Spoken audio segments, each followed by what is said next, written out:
వరుస డిజాస్టర్లు వస్తే ఎంత ఇమేజ్ ఉన్న హీరో అయినా సరే మార్కెట్ పరంగా ఇబ్బందులు పడాల్సి ఉంటుంది. దానికి సీనియర్ జూనియర్ అనే తేడా ఉండదు. టాలీవుడ్ బిజినెస్ లెక్కలు సక్సెస్ రేట్ మీదే ఆధారపడి ఉంటాయి.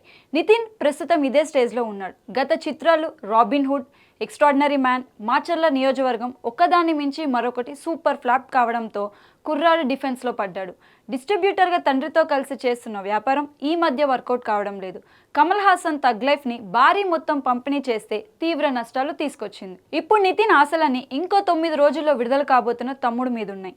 నాని ఎంసీఏ, పవన్ కళ్యాణ్ వకీల్ సాబ్ చిత్రాల దర్శకుడు వేణు శ్రీరామ్ తీసిన యాక్షన్ ఎమోషన్ మూవీని నిర్మాత దిల్ రాజు భారీ బడ్జెట్తో తీశారు. కేవలం ప్రొడక్షన్కే 35 కోట్లు అయ్యాయని ఇటీవల ఒక ఇంటర్వ్యూలో చెప్పారు. హీరో అండ్ డైరెక్టర్ ఇద్దరు డబ్బులు తీసుకోలేదని, రిలీజ్ తర్వాత మాట్లాడుకుందామని సపోర్ట్ ఇచ్చారని అన్నారు. కాంతారా ఫేమ్ సప్తమి గౌడ్ తమ్ముడు హీరోయిన్ కాగా, నిన్నటి తరం స్వయంవరం భామ లయ ఇందులో నితిన్ అక్కయ్యగా టాలీవుడ్ కంబ్యాక్ ఇస్తున్నారు. మంగళవారం విరూపాక్షకు టెరిఫిక్ స్కోర్ అందించిన అజనీష్ లోక్నాథ్ తమ్ముడికి సంగీతం సమకూరుస్తున్నాడు.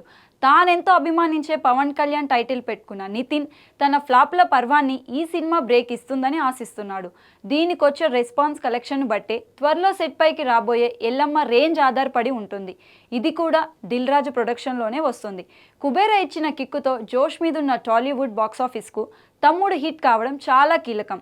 కానీ రిజల్ట్ ఏమాత్రం అటు ఇటు అయినా నితిన్ ఫ్యూచర్ రిస్క్లో పడే ప్రమాదాన్ని కొట్టిపారేయలేం.